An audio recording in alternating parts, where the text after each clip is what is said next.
Hola, ahora. Bueno, buenos días y bienvenidos los que están aquí presentes y los que nos siguen a distancia. Continuamos con la industria de la felicidad.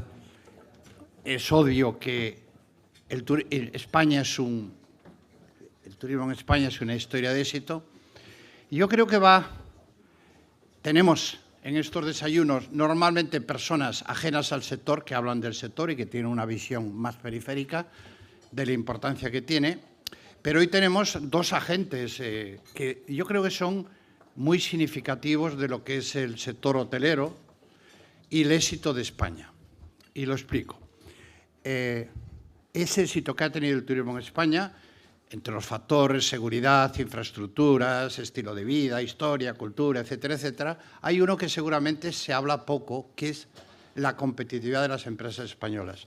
Probablemente porque son empresas que han partido con un origen familiar y donde la gente se jugaba su propio dinero, que era escaso, y sabía lo que era la competitividad, porque ahora habla mucha gente de competitividad y les oyes a algunos expertos y dices, este no sabe lo que es el vértigo ni nada de eso, ni siquiera la ley de gravedad. Entonces, estas son empresas que si no eran eficientes y si no innovaban, pues simplemente desaparecían, como le pasó a tantísimas, ¿no? Y yo creo que representa un poco la historia del turismo español, porque por un lado está Palladium, el grupo Palladium, que empezó, si no recuerdo mal, allá por los años 60, a principios de los 60, y que de alguna forma... Finales 60. Bueno, y representó evidentemente una parte de lo que fue el éxito del turismo vacacional, de la España vacacional del sol y playa. Y por otro lado, bueno, antes de nada, un saludo para tu padre, al cual apreciamos, que además de ser un gran empresario, pues fue comisario europeo en una época muy importante cuando España entró, lleva todavía poco tiempo en la Unión Europea, y fue ministro también de Asuntos Exteriores, que son palabras mayores. Entonces, después en los años 80, o sea, el turismo se desarrolla ahí, pero en ciudad todavía está prácticamente, no tiene un efecto importante, y creo que allá por el año 80 se crea NH, que si no recuerdo mal, yo creo que se empezó llamando HN, que eran hoteles navarros. Y yo recuerdo como anécdota que un día, cuando buscamos hoteles para nuestra organización, que entonces era solo de asociados, en un hotel de la ciudad de Pamplona, me encuentro con el director, me dice, no, es que nosotros vamos a montar una cadena. Te quedas con aquello para decir, a ver si es verdad. Era el año 79 y efectivamente fue lo que posteriormente ha sido NH y ahora es Minor, Europa y Américas. También sigue la evolución de la transformación del turismo de ciudad y de lo que significa ese fenómeno que después de los Juegos Olímpicos de Barcelona, de Sevilla, etcétera, se produce la gran transformación por el efecto de low cost, del fenómeno low cost. Podemos decir muchas otras cosas, pero que cambió y hizo que el turismo fuese masivo en ciudades fue el tener muchos vuelos y muy baratos. Todo lo demás, pues sobra. Yo creo que es un ejemplo también de una empresa familiar, fue AC, con Antonio Catalán, perdón, NH, después estuvo Gabriel Burgo, después entró Xperian en el accionariado y posteriormente entró Minor y hoy Gonzalo Aguilar es el nuevo CEO. Creo que para el futuro, y voy a extenderme por si no me alargo, tenemos unos retos que antes no teníamos. O sea, hace pocos años, yo diría que antes de la pandemia, damos por hecho que cualquier cadena hotelera de una cierta dimensión tenía un futuro clarísimo, donde podía competir de una forma relativamente fácil y que las economías de escala no eran determinantes. Pero hoy la tecnología posiblemente nos lo haga cambiar todo. En estos momentos tengo la percepción, y ellos tendrán la oportunidad de hacerlo, de hablar de los retos que tenemos, sobre todo cómo puede la tecnología convertirse en un factor de competitividad, una ventaja competitiva difícil de seguir.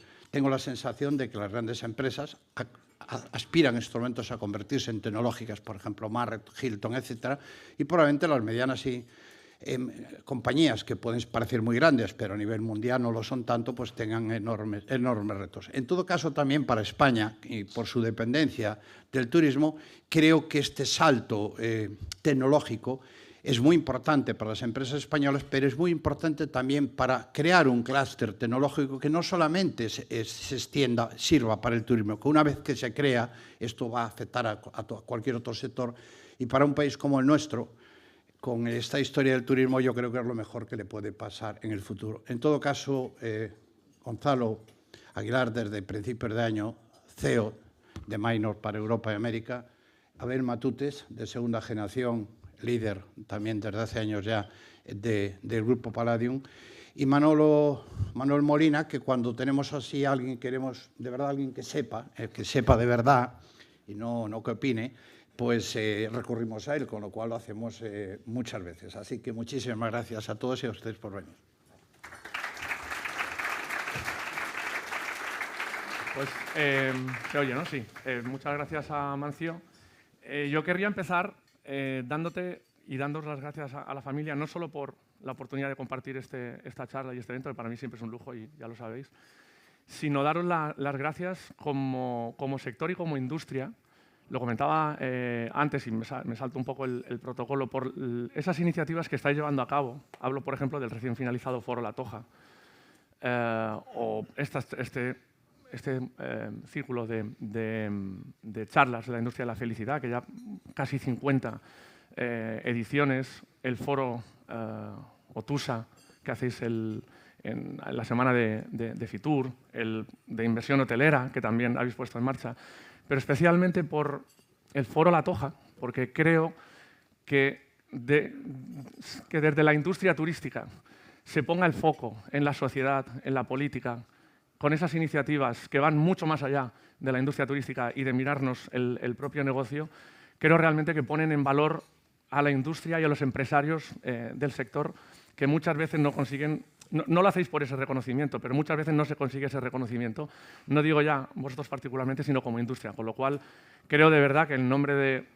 No soy nadie para hablar en nombre del sector, pero daros las gracias por todas esas iniciativas que estáis llevando a cabo, que son, creo que, dinamizadoras más allá de la industria, sino realmente para la sociedad. De verdad, gracias y enhorabuena. Yo creo que le daría un aplauso a la familia,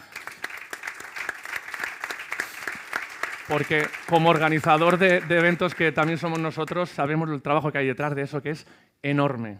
Y la agenda que teníais este año en Foro La Toja creo que era espectacular. Dicho esto, de nuevo gracias por la oportunidad de participar en esta charla y además en compañía de dos fenómenos de la industria como Abel y Gonzalo, para un panel que creo que se va a abrir mucho más de lo que es el tema que teníamos. De hecho, ya los apuntes que ha hecho Amancio en su intervención ya abundan un poco más, que va a ser un tema más estratégico que no solamente el foco que nos han puesto, que era en el tema del lujo, ¿no? de lo que han llamado el lujo emocional, que bueno, luego habrá que ver qué es eso, porque al final el tema del concepto del lujo, yo creo que podríamos empezar por ahí, porque el concepto de lujo ha evolucionado mucho y ha evolucionado mucho en los últimos años y, sobre todo, si ha evolucionado en algo, ha sido en la industria hotelera. El lujo antes se entendía de una forma quizás mucho más material, ahora se entiende mucho más experiencial.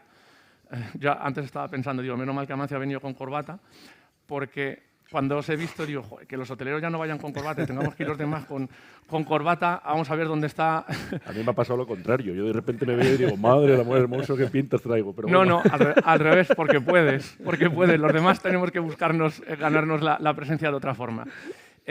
Os empezaría preguntando qué es el lujo para vosotros actualmente en nuestra industria, la industria hotelera. ¿Qué es el lujo emocional, como nos han puesto en este panel? Pero más allá del lujo, ¿cómo lo estáis viendo vosotros en vuestra industria, en vuestro sector? Porque como industria sí hemos visto que ha sido una palanca de sofisticación del producto, por un lado, pero también de mejora de la experiencia del cliente y de la cuenta de resultados, porque sorprendentemente es el subsegmento que más crecimiento económico ha experimentado, ¿no? No sé si estoy en lo correcto, ya, por favor, ya vosotros mismos. No, bueno, o sea, hay varios tipos de lujo. Yo no sé si se me oye bien. Sí. Hay varios tipos de lujo. Al final, yo creo que el lujo antiguo sigue existiendo. Y vamos, mentiría si dijese que no me gustaría ser Four Seasons, las cosas como son. Eso sigue existiendo y la verdad es que sí que es verdad que el lujo ya no es como en el siglo XIX, para entendernos. Quiero decir, al final el posicionamiento de las marcas de superlujo lo han conseguido, primero evidentemente con muy buenas instalaciones, esto es necesario siempre, pero luego también con un servicio impoluto, las cosas como son.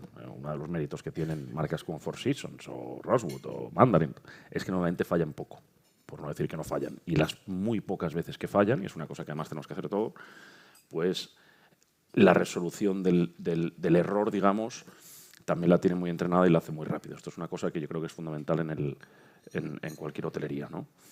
Luego está, evidentemente, pues, el lujo experiencial, que es, pues, por ejemplo, un nicho donde nosotros nos estamos intentando, bueno, nos estamos metiendo. Y la verdad es que también es pues no te voy a engañar, también tiene una rentabilidad muy atractiva. Te voy a ser sincero también, el tema del lujo experiencial, una de las cosas que pasan, y ahora un poco, si quieres, te digo un poco más qué es lo que es, una de las cosas que pasan con el lujo experiencial es que al final, como tienes que estar siempre pillando tendencias y las tendencias cada vez son más cambiantes y cambian más rápido, pues al final es un pelín menos estable, un pelín menos seguro, si me apuras, que el lujo que te puede estar dando Four Seasons, que es una cosa que al final ellos tienen básicamente su claim, que es lo que dan, que todo el mundo lo sabe y que al final simplemente, que es mucho, lo que hacen es mantener ese tipo de servicios siempre y a toda costa, ¿no? Entonces, bueno, pues sí, nosotros vimos este nicho, nosotros somos una compañía multimarca, por eso a veces también no se nos conoce tanto como Palladium a veces, porque Palladium es solamente una de las marcas, lo que pasa es que también es la marca paraguas. Y viendo cada uno de los diferentes, digamos, segmentos a los que nos queríamos dirigir y intentando hacer en cada una de esas marcas las experiencias que buscan ese tipo de segmentos que estaban haciendo, pues al final hemos ido haciendo diferentes marcas para este tipo de lujo experiencial, digamos, que es un lujo también, desgraciadamente, los materiales tienen que ser muy buenos, porque si no, no. Y las instalaciones, pero realmente lo que haces es intentar despertar más las emociones del cliente y buscar un producto que es exactamente, o un servicio que es exactamente el que está buscando el cliente que te va a ver, que a veces, como haya otro cliente que no se haya informado bien y vaya a uno de esos hoteles, puede ser que no salga del todo satisfecho, las cosas como son. Pero porque al final, bueno, nosotros lo que buscamos es segmentar y, ojo, también una estrategia multimarca, una estrategia multisegmentación es un pelín más cara como compañía. Pero luego, bueno, si lo haces bien, pues tiene réditos. Yo creo que el lujo emocional o experiencial siempre existió. Simplemente creo que en la pandemia realmente se empezó a valorar de otra forma cuando uno no podía viajar y perdimos esa parte de nuestra vida de poder viajar de diferentes partes del mundo. Empezamos a valorar mucho más las experiencias de la vida contra lo material. Estoy de acuerdo con Abel. Four Seasons, Rosewood, estas marcas crean experiencias dentro de sus hoteles, pero son consistentes. Y alguien que mira eso se sienten pegado a esas marcas. Pero yo creo que lo que ha pasado desde la pandemia, el viajero de lujo está buscando mucho más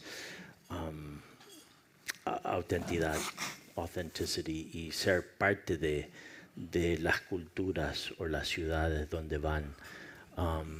Y eso se ha vuelto más complicado para marcas y empresas grandes. Entonces es un desafío constantemente de ver cómo podemos adaptarnos sin perder el valor de una marca, pero crear esa conexión emocional con el viajero. Y eso es el desafío día a día y un poco como Palladium nosotros tenemos varias marcas. Este año hemos lanzado 4 marcas nuevas, muy enfocado en eso, porque el valor que tiene nuestra marca fundador NH tiene su valor y el que es cliente de NH no está buscando otra experiencia, no está buscando sorpresas, quiere esa experiencia y es fan de esa experiencia. Pero los clientes y el consumidor está cambiando constantemente y tenemos que estar adaptándonos a eso. Habéis hablado los dos de marcas y de la importancia de la marca versus otros productos más tradicionales. Habéis puesto los dos el caso de Four Seasons, por ejemplo, ¿no? lo has dicho tú muy bien, Gonzalo, la consistencia, y tú lo has dicho, la gente ya sabe lo que se va a encontrar, lo que se espera y no hay más. Sin embargo, vosotros estáis creando marcas, diría casi de una forma continua, al final para segmentar, y muchas de ellas posicionadas precisamente en este segmento. Quizás la diferencia, y yo he escuchado alguna vez a algún CEO decir, ni yo mismo sé la diferencia de producto entre mis marcas. Eso, no digo que seáis vosotros, ni mucho menos, pero no sé si yo sí lo he escuchado. Realmente, y entiendo que sí, porque claro, cuando lo estáis haciendo, sí hay esa hipersegmentación de marca para hipersegmentación de ese nicho. ¿Podéis profundizar un poquito más en esas marcas? Porque habéis lanzado 4, Gonzalo, vosotros, Abel también, Unexpected, habéis puesto en marcha otros productos enfocados precisamente hacia ese, llamémosle, lujo o la experiencia, la singularidad de la experiencia. Muy brevemente, es decir, marca y atributo, ¿y por qué? Sí. Muy rápido, 2 o 3 ejemplos. Yo las tengo claras. ¿No las tienes claras? Las tengo a ver si vas a ser tú el que... No. Tengo muy claras las diferencias entre mis marcas, pero cuando de repente dices marca, atributo, hostia. Pero si el cliente lo lo tiene claro... para explicarlo. Vale, bueno, pero claro. en sí mismo esa respuesta ya me vale. Quiero decir, pero el cliente lo tiene claro, realmente. Sí. ¿Y es fiel? Es decir, nosotros, por ejemplo, en el segmento que estás hablando, nosotros tenemos Bless, tenemos Only You, que es un pelín por debajo de Bless, pero también la mayoría son 5 estrellas. Tenemos, evidentemente, TRS, pero TRS es vacacional. Bless es urbano y vacacional. Y Only You ahora se vuelve urbano y vacacional. Antes era urbano solamente. Ahora estamos haciendo un Only You en Ibiza. Y luego tenemos también pues The Unexpected y Ushuaia, que son totalmente diferentes. Bueno, pues Ushuaia no hace falta ni explicarlo. Ushuaia, por ejemplo, es una marca... Cuando la creamos, lo que pretendíamos crear era un Disney World para adultos de lujo y donde la música era un driver. Eso sigue siendo así, ¿vale? The Unexpected tiene parte de estos atributos, pero sin los grandes conciertos. Entonces, es un pelín por encima en cuanto a la experiencia del cliente en el día a día, pero en cambio evidentemente no tiene, para entendernos, no tienes un palco en el cual estás viendo un concierto con los mejores DJs o los mejores artistas del mundo. Eso no, pero sí que la experiencia es parecida.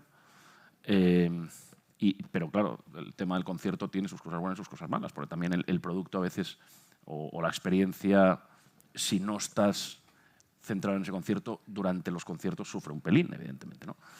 Luego, por ejemplo, Bless es, Mar Gonzalo lo ha dicho muy bien, Bless es 5 estrellas lujo, pero es un 5 estrellas lujo en el cual siempre pretendemos, primero, darle un toque un pelín más divertido, te diría, pero se puede malinterpretar, un pelín más canalla, ¿no?, que las marcas como Rosewood o como... ¿sí? Pero, además, donde le damos muchísima importancia, y esto lo ha dicho Gonzalo, a meter la ciudad dentro del hotel, que es un atributo que también tiene Only You, por ejemplo. Nosotros al final lo que pretendemos es hacer siempre espacios en el hotel que llame a la gente de la ciudad a entrar dentro del hotel y entonces luego pueda también pues cohabitar y crear un bonding con la gente que viene y tal. Y es una cosa que parece una tontería, pero que es una de las cosas que más agradece a nuestro cliente, que al final dice, oye, es que no solamente he podido conocer la ciudad, sino que he podido conocer a gente de la ciudad, ¿no? Y de repente le recomiendo, ¿no? Y pues tienes que ir a... Entonces, al final es el foco en la experiencia. Sí, es el foco en la experiencia. El lujo a través de la, nosotros, por ejemplo, de la experiencia. ¿Cómo hacemos este tipo de cosas? Bueno, pues hay muchas y no lo voy a decir, que si no Amancio nos va a copiar, ¿no? Pero... No. Está tomando nota, ¿eh? ya, por eso. A ver si te crees que organiza estas cosas para... Le estoy viendo muy concentrado y me tiene acojonado. No. Pero, por ejemplo, nosotros escondemos, por ponerte un ejemplo, las recepciones en este tipo de marcas. O sea, tú llegas a un hotel y no encuentras la recepción. Es que cosa más rara, es que la recepción lo utilizas una vez para hacer el check-in y para hacer el check-out. Bueno, 2 veces, para el check-in y para el check-out. El check-out normalmente ya no hace falta. Entonces lo que queremos es justamente, por la recepción, a veces generar una barrera para la gente de la ciudad. Entonces lo que queremos es hacer todo outlets de consumo de cara a la galería, y tú para ir a la recepción tendrás que cruzar un outlet de consumo, por lo menos. Bueno, pues estos son los tipos de cosas que al final hacen que luego el cliente también pueda interactuar muchísimo más con la ciudad. ¿Te has sentido, curiosidad, te has sentido tentado alguna vez de la marca Fiesta? Porque vosotros nacéis de Fiesta. Sí. Recuperarla para ese tipo, porque al final también es un concepto que en español se ha extendido también al concepto inglés. ¿Para algún producto de ese tipo o no? Porque, claro, era vuestra marca. No, la marca con la que inicial, nacimos y hasta claro. y la marca el grupo fue monomarca y con Correcto. Fiesta además hasta el 2002, si no recuerdo mal. Palladium, hasta que se hizo. Que se hizo Palladium. Que era una marca. Que era una marca del grupo Fiesta. Efectivamente. Pues mira, te voy a ser sincero, es la primera vez que me lo planteo. O sea, te voy a tener que Pero no es mala idea. te pasaré un No. Pues mira, ya entonces ya te digo que no. ¿Cómo son estos de Baleares? Gonzalo, esas marcas y esos atributos. Bueno, primero nada, como comentó Amancio, hace un año que me uno a las empresas y hoy tenemos 12 marcas, pero vengo de una empresa que tenía 37 marcas, entonces no sé si... pero tuve más de 30 años para aprenderme esas marcas. No sé si puedo cubrir los 12. Pero obviamente tenemos nosotros un poco diferente que Paradigm. Jugamos mucho más a un rango de hospitalidad desde mid-scale. Una de nuestras marcas que hemos lanzado últimamente es el iStay by NH. Y con nuestras marcas de lujo que... tenemos obviamente Anantara, que es la marca fundadora de Minor en Asia. Pero también este año hemos lanzado The Wolseley Hotel, que está basado en nuestro restaurante en Londres, que tiene obviamente un carácter muy fuerte británico y esa elegancia y una experiencia de gastronómica europea. Y pensamos que vamos a poder anunciar nuestro primer hotel en Nueva York en breve. Hemos también lanzado un poco yendo de vuelta a donde las tendencias del mercado. Hemos lanzado el Colbert Collection. El Colbert Collection es más enfocado a esos hoteles que tengan un carácter independiente, que hoy en día en la industria creo que son las marcas que están creciendo más que nada. Esas marcas que permiten a un hotel mantener su identidad individual, crear esas experiencias de los locales donde están, y no necesariamente están atados por estándares fijos, sino por una esencia o en inglés lo llamamos threads, muy unidos pero muy sueltos, muy suave. que sean muy experiencia muy individualista. También tenemos la marca Minor Reserve Collection. Minor Reserve Collection se creó porque encontramos que nosotros tenemos dos marcas de lujo que son muy particular. Wolseley tiene su carácter inglés y el Anantara es un experiential brand con raíces en Asia, pero en realidad que se enfoca mucho en el wellness y en diferentes aspectos de las experiencias.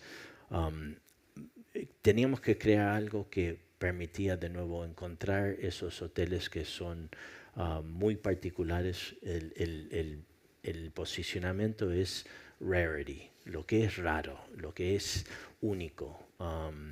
Y tenemos algunos proyectos en la visión que realmente creo que van a ser muy especiales para nuestros clientes. Porque al final todo lo que se pretende con esto es, entiendo, sobre todo fidelizar al cliente dentro de vuestro universo de marcas. La pregunta sería si el cliente de este perfil que estamos hablando es más o menos fiel Porque en vuestro caso y por tu experiencia también anterior, todos los programas de fidelización son monumentales, son de un tamaño enorme. ¿Es un cliente más fiel, aunque luego entre marcas se mueva, pero al valor del grupo? ¿O La realidad es que si lo hacemos bien, van a ser fiel a una marca, porque se van a enamorar de esa marca. Eso no significa es que... más a la marca que al club de fidelización? No, el club de fidelización tiene su valor. Lo que pasa es que quieres que realmente se conecten emocionalmente con esas marcas. Y lo otro es uno de nuestros enfoques es entender profundamente a nuestros clientes. ¿Y qué es el propósito de su viaje? El que se va a quedar en una Nantara o en un Minor Reserve Collection va a tener un propósito de viaje muy diferente de quedarse en un NH Collection. Entonces, la fidelización, loyalty, más fácil, sí. El loyalty program. vendrá porque sí, depende lo que buscan. Puede ser que viajando por negocio se van a sentir más cómodos quedando en un NH Collection, pero ¿sabes? Cuando van de ocio o con sus familias, van a querer irse a una Nantara o a un Colbert Collection o a un Minor Reserve Collection. En vuestro caso, Abel, además, y pregunto, el tema de la edad es importante, ¿no? Porque bueno, hay marcas que están más vinculadas a tramos de edad, ¿no? Por el tipo de producto y de experiencia, ¿o no? Sí. Pero luego acompañáis en... A ver, un poquito con lo que decía Gonzalo, que yo estoy de acuerdo. Tú evidentemente tienes un programa de fidelización para la compañía. Tú al final lo que buscas es que el cliente esté contento con el hotel o los hoteles al que visita. Entonces, realmente se genera una fidelización a la marca que va. Y luego tienes que intentar, en la medida de lo posible, generar una sinergia con el resto de marcas. Pero hay marcas que es más fácil y marcas que es más difícil. Es decir, al final, entonces, por ejemplo, pues uno que vaya a un Gran Palladium, a un TRS y tal y cual de vacaciones, es perfectamente factible que después lo podamos captar para un Bless o para un Only You cuando va a un destino urbano, ¿no? Va a ser más difícil, pero si no tienes una serie de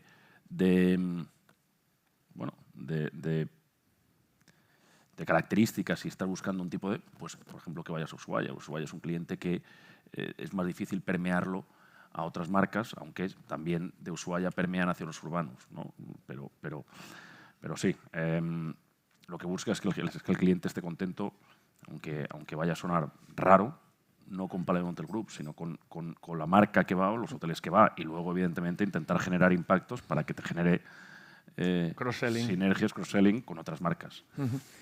Y en cuanto se meten en tu ecosystem, cuando dicen voy a viajar allá, a lo mejor buscan un Palladium o algo, no lo encuentran, pero encontrarán otro de tu marca, si lo van a probar. Entonces, el programa de lealtad los mantiene dentro del ecosystem. Como me imagino que la respuesta va a ser mucho a la pregunta que os iba a hacer, que es ¿cuánto descansa de vuestra satisfacción del cliente en el servicio, en la persona? Que entiendo que es mucho, ¿verdad? Casi todo. ¿Cómo estáis focalizando en estos momentos en el que el reto de los recursos humanos, del talento, la fidelización del cliente interno, del empleado, está siendo tan complicado en la industria en general, pero en otras industrias también? Cuando ponéis tanto peso en el servicio, porque en este caso entiendo que hay mucho de servicio, y en el personal, al final el porcentaje de servicio es mayor en este tipo de productos, con lo cual el reto de tener equipos es todavía más importante. ¿Cómo lo estáis haciendo para fidelizar a vuestros trabajadores? Que entiendo que para que adopten vuestra cultura, para que conozcan vuestro producto, en este momento, la pregunta es doble, ¿vale? Lo que pasa es que la respuesta, para que la vayáis pensando, ¿cuánto estáis poniendo en la persona y cuántos, como decía Mancio, estáis poniendo en la tecnología? nos focalizamos primero en la persona, en los equipos y demás, y luego vamos a la parte de tecnología. Pero, Bien. ¿cómo lo estáis gestionando? Si quieres contesto yo. A ver, bueno, para empezar, formación. Es absolutamente fundamental. Absolutamente fundamental. Inmiscuir también un poquito en la filosofía del grupo, pero también en la filosofía de la marca, que difiere, digamos, las filosofías difieren también un poco dentro del grupo, evidentemente, aunque todas las marcas tienen porque al final la hotelería son personas. Bueno, te diría que casi todas las empresas del mundo son personas. Es decir, también incluso la parte directiva, los head offices y tal y cual, también son personas. Si ahí las personas no funcionan bien, pues te aseguro que no va a ir en la compañía. ¿No? Entonces, bueno, evidentemente mucha formación, retribución. Luego también tiene que haber pues, retribución dineraria y no dineraria, que es incluso más importante, ¿no? Y que ahí nosotros, por ejemplo, estamos siendo muy activos. Pero yo te voy a contestar muy rápido, para no hacerlo muy largo. Nosotros somos una compañía que tenemos 4 estrellas. O sea, nosotros somos una compañía que antes teníamos pues, un elenco variado, digamos, y ahora tenemos 4 estrellas, no demasiados, 4 estrellas superior, unos cuantos, y prácticamente 5 estrellas y 5 estrellas lujo. Nosotros nos fuimos a la parte alta hace tiempo. Para nosotros, lo más fácil, curiosamente, es conseguir talento y retener talento arriba. Por tanto, tú decías, no... Porque es un tema de salario. Porque es un tema de salario, evidentemente. Es un tema también incluso me sabe mal decirlo así de crudo, pero también de propinas, evidentemente. Quiero decir, al final, también la parte alta tiene una retribución que no viene directamente de la empresa muchísimo mayor que las otras. Entonces, al final, para nosotros es bastante fácil llenar. Fácil, como me diga los de... Complementar. Como me diga la gente de recursos humanos me mata, vamos, pero es bastante más fácil llenar plantillas y conseguir el talento en la parte alta que en los 4 estrellas. O sea, ¿lo notáis en vuestros 4 estrellas y en vuestros...? En nuestros 4 estrellas nos está costando en algunos sitios. Y a nivel territorial... Bueno, y Gonzalo, si quieres, y también luego introducís a nivel territorial, porque entiendo que no será lo mismo en Ibiza, desde luego, que probablemente en México o Caribe, ¿no? Pero bueno, Gonzalo, los dos. Creo que es un problema mundial en la industria hotelera, la retención de talento, pero creo que nosotros estamos muy enfocados hasta te diría que a veces es más importante que nuestra propuesta de valor al cliente, tanto al empleado. Cómo podemos seguir mejorando y entendiendo lo que está cambiando constantemente, porque el que trabajaba en hotelería pre-pandemia es muy diferente de hoy. Pero estamos mirando, yo estoy de acuerdo con Adel, yo creo que en esos hoteles de lujo o gran lujo, realmente los empleados tienen un orgullo de estar en ese entorno. Obviamente económicamente le puede beneficiar, pero también se sienten cómodos. Es un poco sexy estar en ese ambiente que en algunas de las marcas lifestyle tenés que tener porque se juntan a la fiesta. Pero la realidad es que sí, es difícil crear ese mismo sentimiento en marcas que son más prácticas, que son más enfocadas en consistencias y estándares. Entonces, tenemos que estar mirando diferentes formas de fidelizarlos y tenerlos dentro. Y mucho de eso es la oportunidad de crecimiento. Yo soy partidario y mi padre fue hotelero y creció desde de camarero a un ejecutivo en una empresa. Entonces, creo que es una industria que crea oportunidades. Nosotros tenemos oportunidades por todas partes del mundo donde uno se puede unir a nuestra empresa y empezar a ver el mundo si es lo que desean. Pero tenemos que crear esa oportunidad de crecimiento y mejora económica para el empleado y su familia.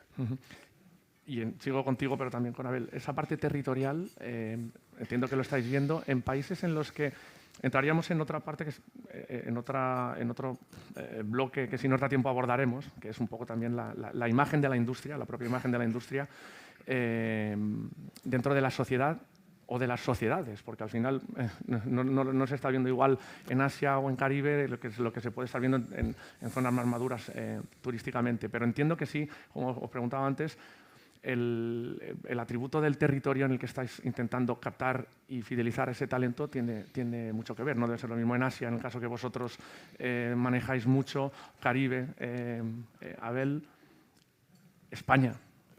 Sí, bueno, tiene que ver el territorio, evidentemente.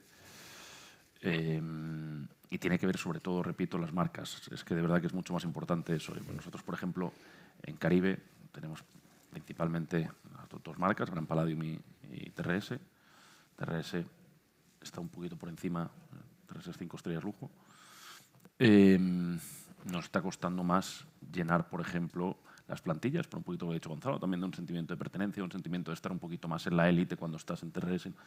Nos está costando más llenar las plantillas, por ejemplo, de Gran Palladium, que yo considero que es mejor que la competencia, evidentemente, mucho mejor, pero que tiene más competencia parecida y que entonces ahí realmente pues, hay bastante más rotación, bastante más, sobre todo, por ejemplo, en el Caribe hay muchísima canibalización. No canibalización, no es la palabra, pero realmente hay muchísima rotación por una cuestión casi de... Robo de empleados. Vamos. Pero robo de empleados por $20. Una cosa que es acojonante, ¿no? Entonces, eso pasa mucho y cuanto más diferenciada tienes una marca, menos te pasa. Entonces, sí, evidentemente Ibiza, por ejemplo, nosotros tenemos mucha presencia ahí, pues es complicado conseguir empleados, te digo, sobre todo en la gama de 4 estrellas, pero lo dicho, es casi más una cuestión de y Gonzalo lo ha explicado perfectamente, de casi sentimiento. O sea, realmente es que nosotros tenemos condiciones económicas, digamos. Luego, paquetes de beneficios, o sea, de beneficios para empleados muy, muy, muy extensos. Nosotros ahí tenemos, creo que somos una empresa muy, muy, muy activa en eso, de beneficios que no son pecuniarios directamente, o que son pecuniarios, pero simplemente, digamos, indirectamente en muchos casos. Pero eso lo tenemos para todas las marcas. Y, curiosamente, nos cuesta mucho más llenar la parte de abajo que la parte de arriba. Por tanto, es un poquito también lo que ha dicho de sentirse una élite, de sentirse, oye, pues yo es que estoy trabajando en el BLES Ibiza, en el BLES Madrid o tal. Y que también hay algo de proyección, ¿no? El que está en Palladium puede acabar en TRS y lo ve como aspiracional. Sí, pero ahí sí y no. Seguro que sí, porque además es lo que pasa.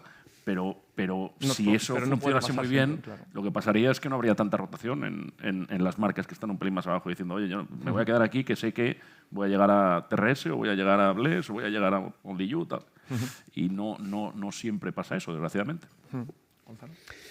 Mira, yo creo que yo no te podría decir en algún lado donde sea un problema. Creo que en esos destinos más turísticos es siempre más difícil porque el coste de vida ha subido, las viviendas han subido y la gente está tomando otras opciones. Pero tenemos lo bueno es que tenemos una base estable, pero sí sentís en Europa más que nada. En Asia creo que hay bastantes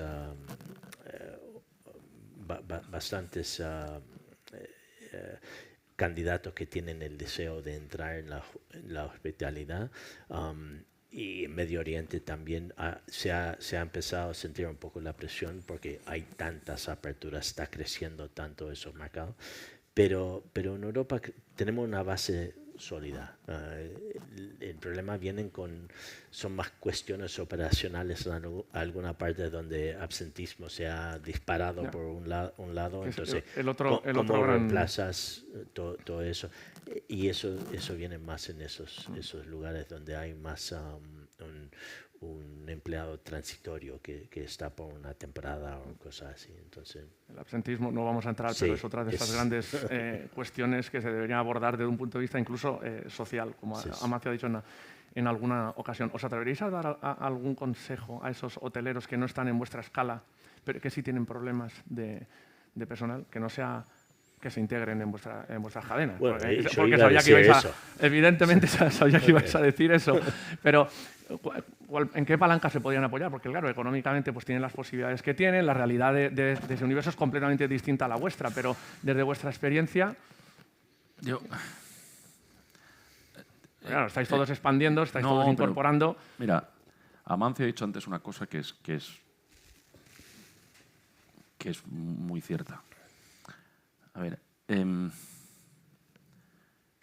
se lleva mucho tiempo hablando de la concentración o de la falta de concentración que había en Europa y principalmente en España, en toda la parte hotelera y tal y cual, que en Estados Unidos ya no era así, y que iba a llegar, y la verdad es que la cosa no iba llegando.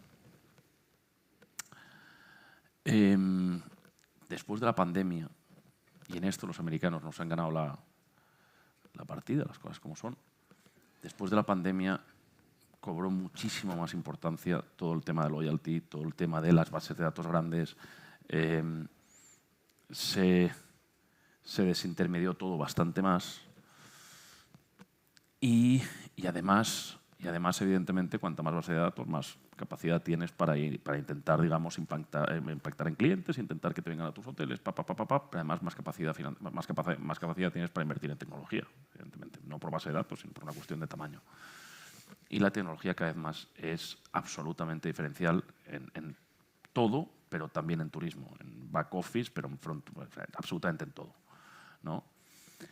Entonces, sinceramente, yo creo que esto ha sido el trigger, digamos, el acelerador para que realmente se tenga que producir. O sea, es una cuestión de tamaño. Entonces, es una cuestión de tamaño y desgraciadamente, y digo desgraciadamente porque ya he dicho que aquí yo creo que los españoles que somos mucho más competitivos a la hora de saber gestionar un hotel, saber, digamos, gestionarlo con, si me apuras, mejor servicio, más personalizado. Está mal generalizar, ¿no? Pero y en cierto modo hasta incluso con gastos más racionalizados que, por ejemplo, los americanos, pero sí que, o sea, en la parte baja del balance o de la cuenta de pérdidas y ganancias lo sabemos hacer muy bien, pero la parte alta, por todo el tema de la fidelización, los americanos lo han sabido hacer mucho mejor. Y entonces, ya para acabar, perdona, que no me quiero liar mucho más, ahí tenemos un reto. Y encima los españoles no somos empresas grandes, pero a nivel mundial somos empresas, la mayoría, medianas. Medianas tirando a grandecitas algunas, pero medianas. Pero no, o sea, no somos los 5 monstruos que hay o 6 monstruos que hay, ¿no? Entonces, eso es un reto, porque al final yo creo que va a haber una concentración. Lo tiene difícil el pequeño, lo digo sinceramente, si el pequeño no está muy, muy, muy diferenciado. Bueno, pues como les he explicado antes con algunas de las marcas que tienen, que realmente son marcas muy diferenciadas, de un hotel, ahí sí que el pequeño tiene un nicho bueno, pero todo lo que no sea eso, el pequeño lo tiene complicado y el mediano vamos a tener que remar bastante también. No solo en cuestión de personal, sino en general. Sí, sí. Estoy de acuerdo con todo lo que ha dicho Adel.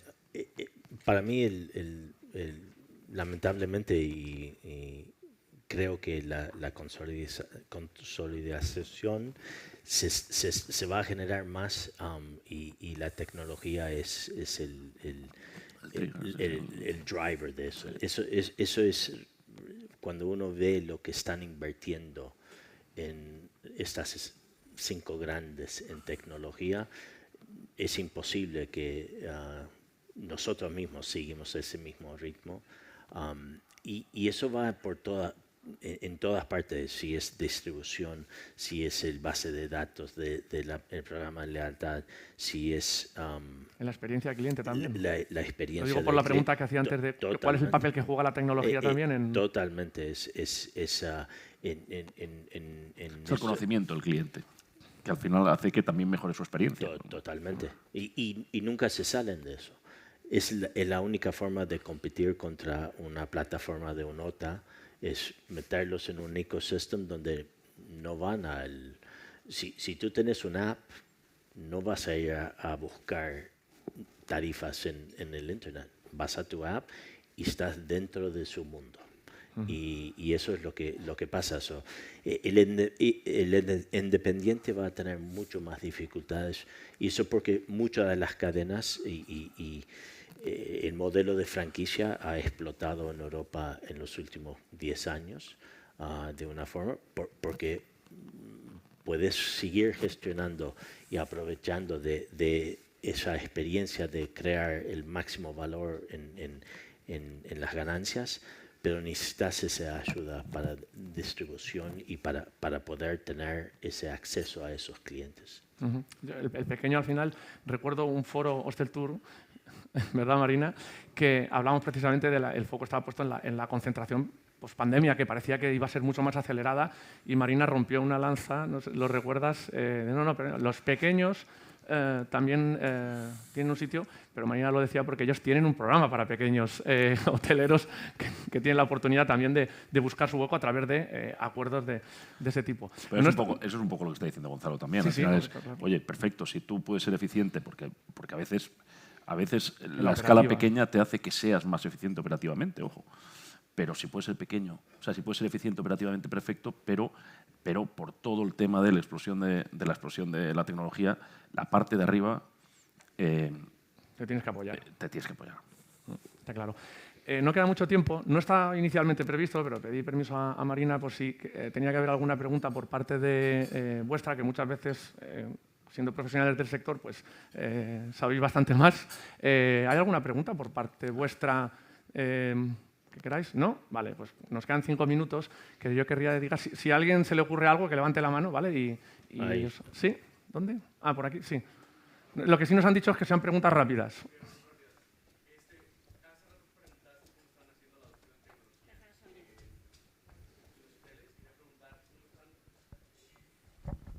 Hola, buenos días.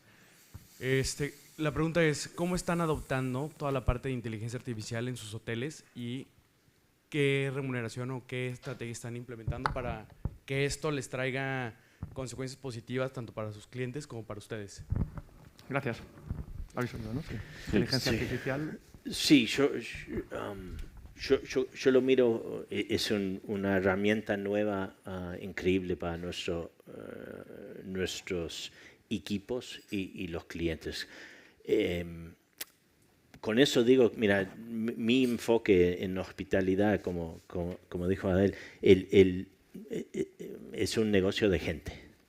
Entonces, yo me enfoco a high tech, pero high touch. Yo no veo reemplazando nuestra gente con tecnología.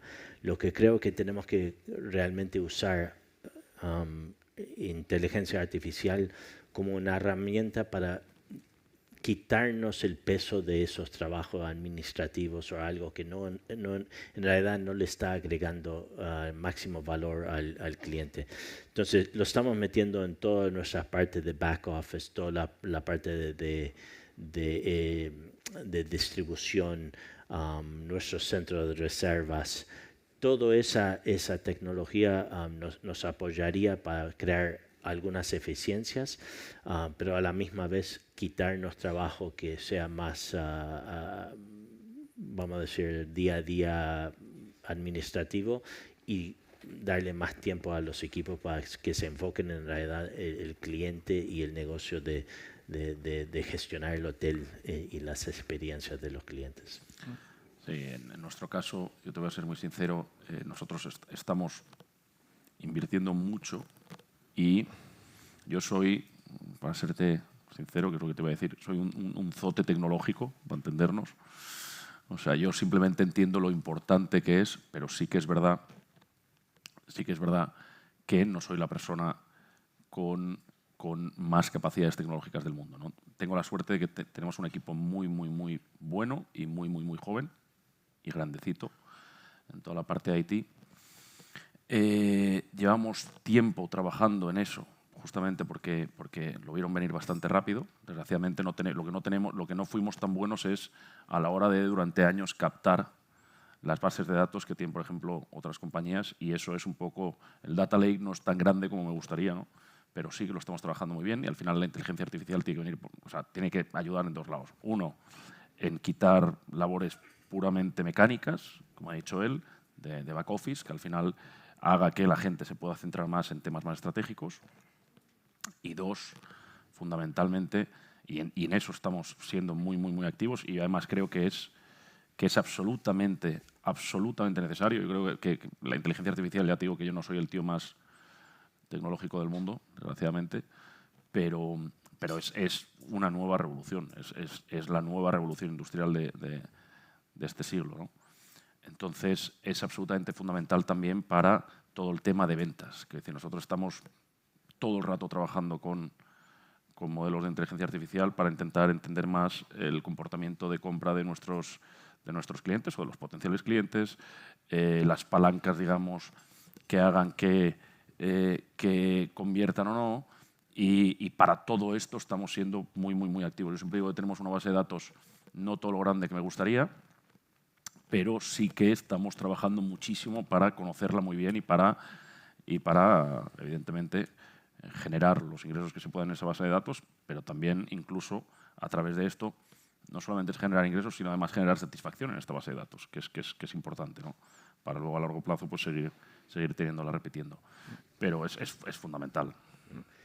Agregaría una cosa que justo esta semana me sucedió, que hará 3 semanas atrás tuvimos una reunión con el equipo que está constantemente mirando esto, cómo implementar estas herramientas, y era un pequeño reunión de seguimiento y sacamos el tema de algo que habíamos hablado en la última reunión, y la realidad es que eso ya estaba obsoleto. Ya había cambiado la tecnología en 3 semanas y estamos en otra cosa. Y ese es el desafío grande, es que nos podemos dedicar solo a eso, y todavía no sé si vamos a llegar. Va a ser interesante a dónde nos lleva.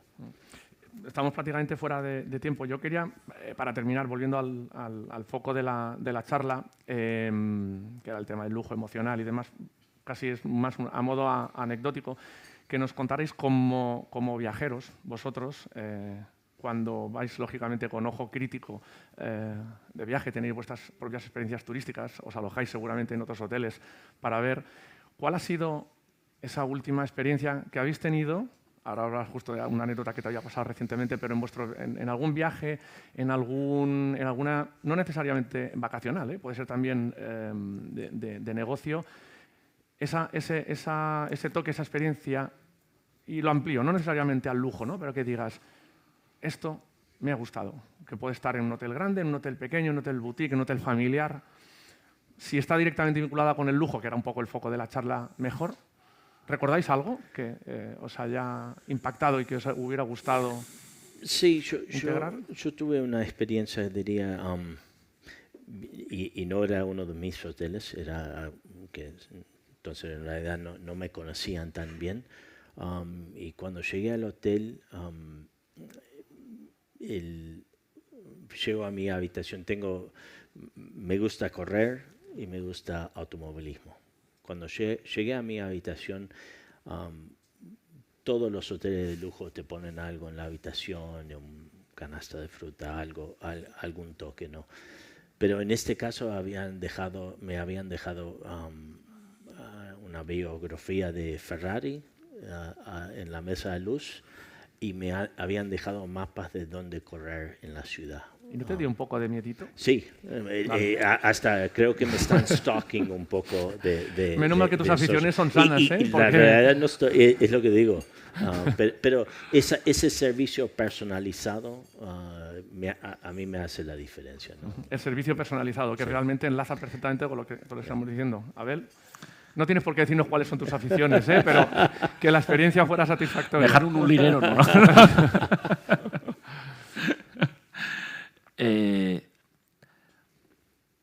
Si te soy sincero,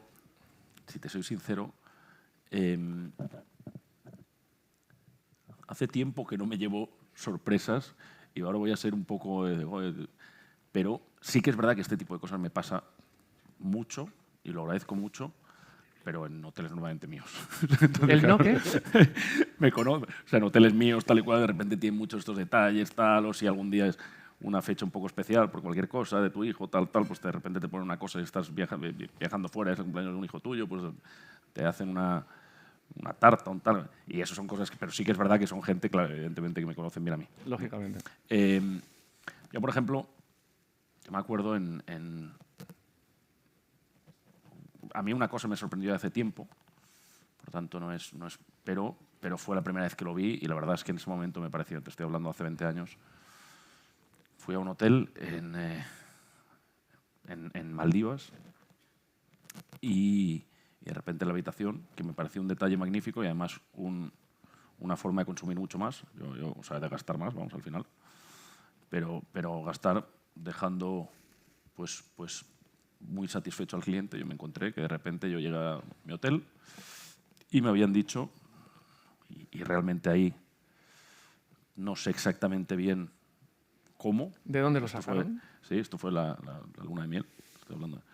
Y de repente, bueno, pues no sé si me lo preguntaron alguna vez en la agencia de viajes y dije, me gusta tal, pero tenía una cava de vinos, con vinos dentro, tintos, y además algo así como, sé que a ustedes les gusta el tinto, tal, pum, pum, pum, aquí tienen esto. Y luego también un menú por si quería otro tipo de vino que me trajesen, ¿no?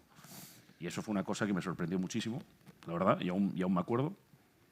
Tengo que decir que la broma que he hecho antes de Amancio, luego puse, por ejemplo, cava de vinos de los TRS.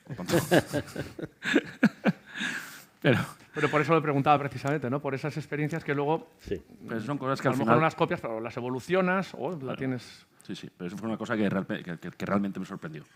Porque además me pareció una cosa, en Maldivas, tú estás pues eso, en hoteles que a veces pueden ser un poquito apartados, que te puede dar pereza seguramente llamar para tener que te traiga una botella de vino, porque te pueden tardar X o tal. Pero eso lo que hacía es que al final, bueno, pues eso, pues por la noche, tal, estábamos tranquilos, nos subíamos una botella y seguro que gasté mucho más por este detalle, pero encima salí absolutamente encantado por Pero en el fondo es conocer al cliente. Lo que has dicho es conocer al cliente y darle ese wow, ¿no? Inesperado, ¿no? Que al final en ese lujo emocional, y yo creo que es perfecto para cerrar un poco la charla, hablamos de lujo emocional, de la experiencia personalizada. Los dos ejemplos que habéis puesto son exactamente eso, ¿no? Pues Abel y Gonzalo, muchas gracias. Ha sido un placer. Espero que para vosotros también os haya resultado interesante. Son las 10:00, o sea, clavaos. Y Abel, que sepas que voy a seguir. Como pongáis un fiesta, te pido mis fees. Sí. Gracias. Gracias.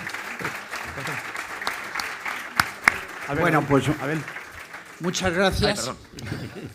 Con una respuesta muy breve, quisiera hacer una última pregunta. Primero, yo creo que los hoteles independientes, y hombre, así ha empezado Tusa y así hemos llegado gracias a ellos, por lo tanto los tengo que defender, pero no me queda duda ninguna que tendrán herramientas para sobrevivir si quieren. Esas medianas y medianas grandes es donde yo tengo enormes dudas, porque si hasta ahora la tecnología era para poder competir, ahora la tecnología de algunos es para destruir todo lo demás, para tener una superioridad absoluta. Por eso quería una pregunta para los dos, pero muy especialmente por la trayectoria de Gonzalo. Un Marriott y un Hilton, ¿a qué aspiran de verdad? ¿Qué quieren ser dentro de 10 años o dentro de 15 o dentro de 20? Yo creo que, tú lo dijiste, Marriott, yo creo que los raíces de Marriott empezaron en restaurantes, fueron a hoteles y eran operadores de hoteles. Sobre todo creo que se volvieron, Marriott o Hilton son brand management companies, pero últimamente la realidad a través del programa de Bonvoy o Hilton Honors son empresas tecnológicas, como has dicho. Y eso creo que seguirá creciendo y tienen una base de datos enorme que les permite meterse en negocios paralelos fuera de hospitalidad. Y crean valor para ese tipo de negocios muy fácilmente. Y Abel, ¿cómo competimos contra eso? Pues no está fácil, yo estoy de acuerdo contigo. A ti te lo va a decir Amancio. Pero te voy a decir una cosa también, un poquito lo que le has preguntado a Gonzalo. O sea, yo cuando digo que los pequeños lo tienen difícil para... evidentemente no estoy hablando del dueño del activo. El dueño del activo es que seguramente hasta le irá mejor, como además Gonzalo ha explicado un poquito, porque también en Estados Unidos los activos sí que están muy atomizados. Va a ser una cuestión más de marcas. Y ahí es donde viene la pregunta que me has hecho, que es complicado. Bueno, al final yo creo que o te vuelves grande o te vuelves grande. Pero grande. Pero grande. O sea, no grande a escala española, grande. O te tendrás que concentrar mucho en los nichos y en marcas que sean muy lifestyle, muy tal. Lo demás estará complicado. Para aquí un recuerdo para Ramón Aragonés, que a quien apreciamos, de los competidores tenemos que llevarnos bien porque gracias a ellos espabilamos. Si no fuera por la competencia, entraríamos en... Vamos, dijo una vez aquí que, bueno, aquí no, pero en algún foro que coincidimos igual en Hostel Tour, que claro, con menos de 1000 hoteles que ya no puedes hacer nada, por eso tenemos que espabilar. Bueno, pues muchas gracias. Únicamente anunciaros que una el cosita. próximo 14 de... Perdón, sí. Una cosita. Como me encuentre un hotel tuyo con el lobby que no esté delante, te voy a cobrar fees, como diría Manolo, ¿eh? Ya lo habíamos arreglado para decir, a partir de ahora retiramos, empiezan las obras el próximo... Ya estaban en marcha. Pues el próximo mes no empezarán todavía las obras, tardaremos un poco más, pero el día 14 tenemos un nuevo, Industria de la Felicidad, siempre mayoritariamente es con personas que tienen una perspectiva desde fuera del sector, porque creo que es lo que lo enriquece, y va a estar Juan Abarca, que es el líder de Hospitales HM, que es una empresa que está creciendo espectacularmente y que además indirectamente también están haciendo con Family Office algo de hoteles, y también y Ana Pastor, que todos conocen, que ha sido presidenta del Congreso y ministra varias veces, y que creo que su perspectiva sí nos puede también contribuir a ilustrar con este objetivo, que es el valorar la importancia que tiene el sector y bueno, cómo se puede mejorar la competitividad. Así que, y bueno, muchísimas gracias a los invitados de lujo. Muchas gracias. Muchas gracias. Gracias. Gracias, Manolo, como siempre.